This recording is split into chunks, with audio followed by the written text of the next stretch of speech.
Assalamualaikum warahmatullahi wabarakatuh. Hari ini kita akan belajar. Ibu akan menjelaskan tentang pembagian pecahan.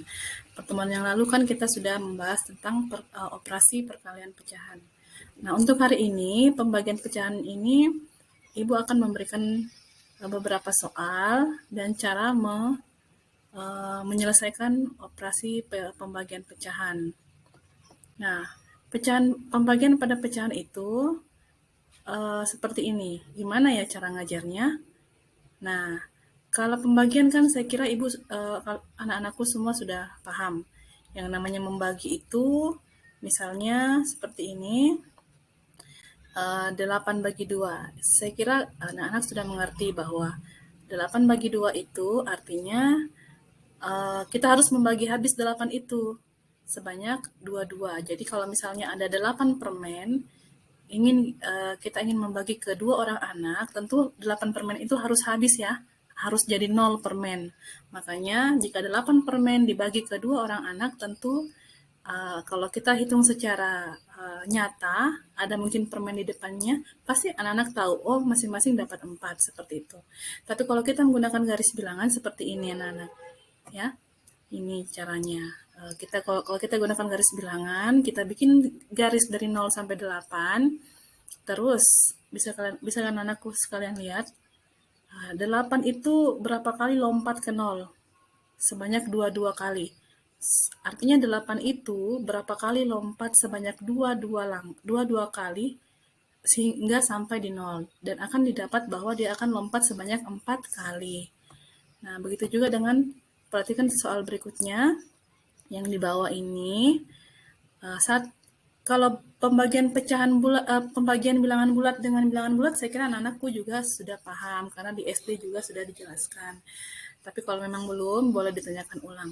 Nah, sekarang kita perhatikan soal pembagian pecahan biasa. Pecahan biasa ini coba anak-anakku perhatikan, 1 dibagi 1/2. Kalau 1 dibagi 1/2 itu berapa hasilnya? Tentu anak-anakku harus mengerti bahwa 1 ini nanti akan dihabiskan sampai menjadi 0. Tapi yang menjadi pembaginya 1/2. Anak-anakku jangan mengambil contoh seperti ini. Oh, 1 permen dibagi ke 1/2 anak. Jangan. Karena itu tidak masuk di logika kita. Nah, contoh seperti apa biasa yang terjadi seperti ini? Contoh-contohnya seperti apa? Misalnya satu talang kue boleh. Satu talang kue itu kalau kita ingin membuatnya setengah talang kue saja, itu akan ada berapa bagian. Nah, jadi kalau kita bikin dari 1 sampai 0, terus di setengahnya kita berikan 1/2 seperti ini. Tentu dari 1 ke 0, dia akan 1/2 itu bisa didapat 1 ke 0 itu kalau kita melangkah sebanyak 1/2 langkah, kita akan mendapatkan 2 kali langkah ya. Jadi 1 bagi 1/2 itu sama dengan 2. Seperti itu. Nah, coba sekarang lihat bagaimana kalau pecahan membagi pecahan. 3/4 membagi 1/2. Sama prosesnya tadi, kita bikin garis bilangan. Karena 3/4 otomatis kita membuat pembagian 0, 1/4, 2/4, 3/4, dan 1. Jadi 3/4-nya ini berapa kali sampai ke 0? Nah, ini hanya harus bagi 2.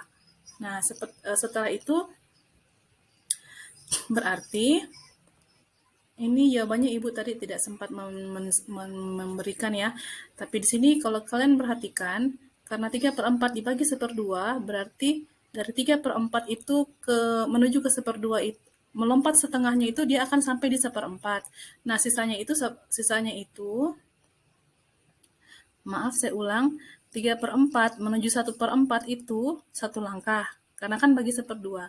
Tapi dia bersisa 1/2 langkah. Jadi totalnya 1/2 langkah. 1/2 itu kalau ditambahkan, dia akan mendapatkan 3/2. Jadi jawaban 3/4 bagi 1/2 itu adalah 3/2. Nah, seperti itu. Ini sudah ada ya jawabannya di sini. Seperti yang tadi Ibu jelaskan, 1/2 itu kan sama dengan 3/2. Kalau diubah ke pecahan biasa. Saya kira seperti itu, anak-anak. Ini ada kesimpulannya di belakang. Silakan diperhatikan. Saya kira cukup sekian untuk materi pembagian pecahan. Assalamualaikum warahmatullahi wabarakatuh.